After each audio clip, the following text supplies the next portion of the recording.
Star Trek Infinite is just a reskinned, streamlined and simplified Stellaris, and I am outraged. In the movie Star Trek First Contact, there is a line spoken by Patrick Stewart as he played Captain Jean-Luc Picard, and now 30 years later describes what Paradox Interactive is doing to Stellaris in the form of Star Trek Infinite so perfectly that I don't really have much to add to it. We are the Borg. Lower your shields and surrender your ships. They invade our space, and we fall back. They assimilate entire worlds, and we fall back. Not again. The line must be drawn here! This far, no farther! Resistance is futile.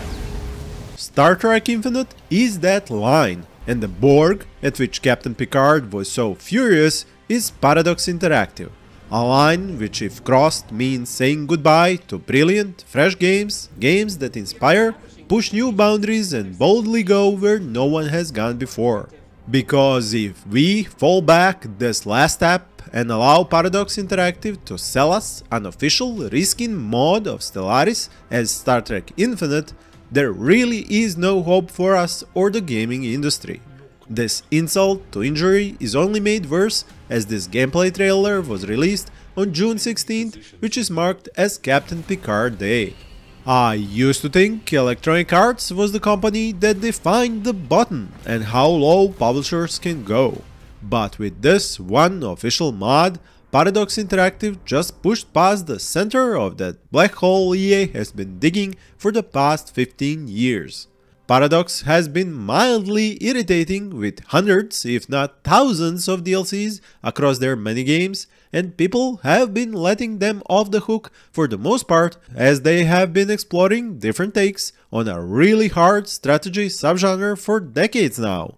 But this is a whole new level of predatory practices.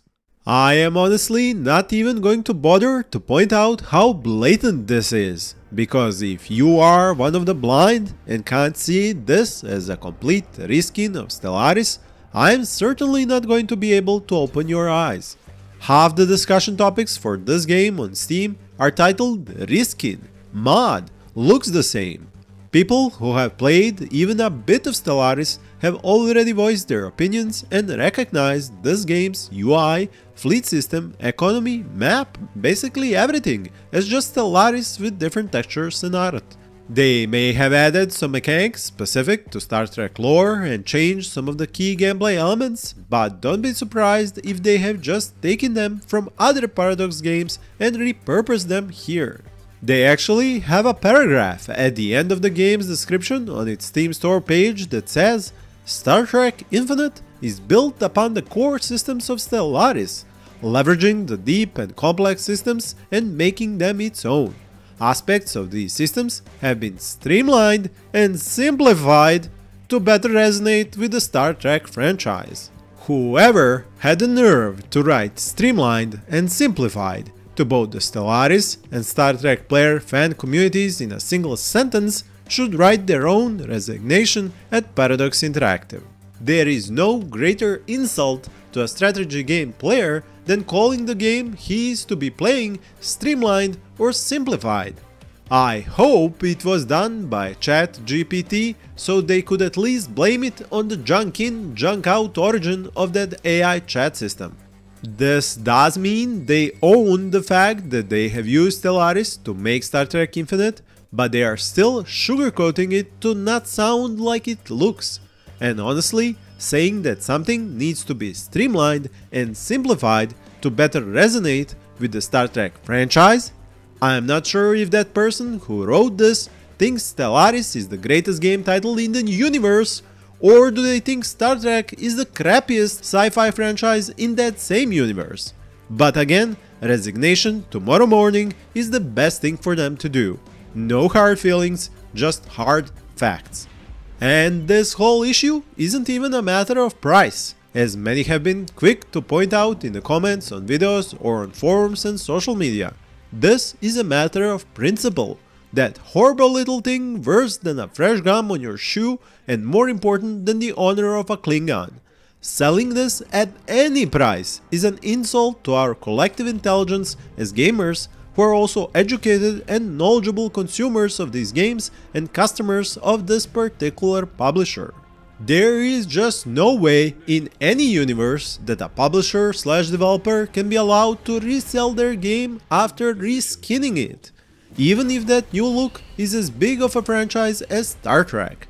And to make matters worse, this is something modders have already created for Stellaris in the amazing total conversion mode called ST New Horizons, which has been played by hundreds of thousands of players. It has almost 100 different aliens from Star Trek, overhaul of the economy, contains hundreds of different ships, thousands of lines of text and events, even playable Borg and unique faction mechanics among dozens of other features. This whole debacle sets a dangerous precedent for the modding community, as it not only belittles their work but also creates official competition for the same total conversion topic.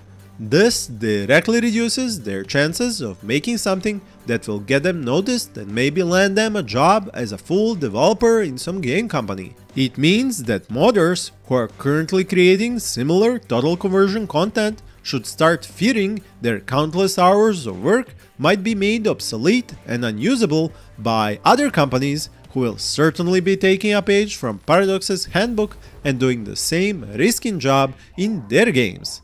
And what about already produced content, like the ST New Horizons mod? Should the makers of that mod expect a cease and desist letter in their inbox any minute now, as their mod represents a clear and already present competition to Star Trek Infinite?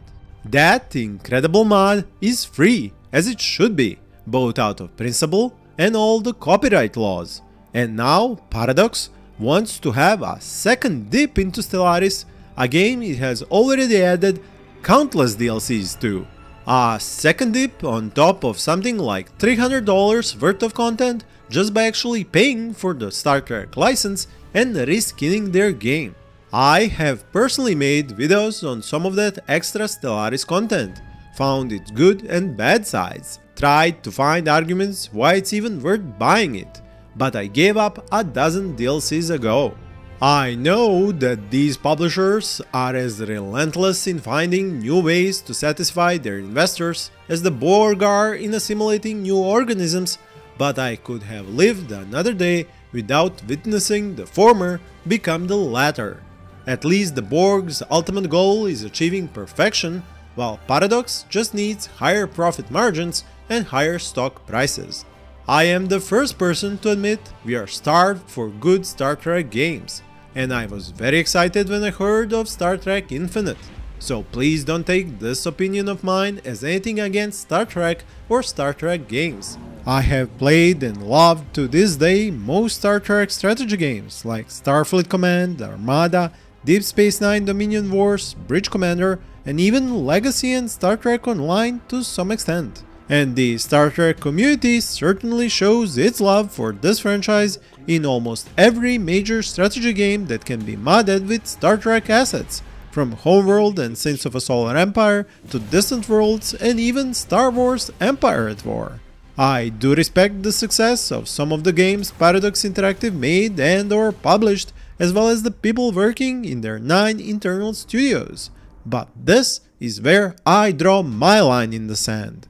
Where is yours?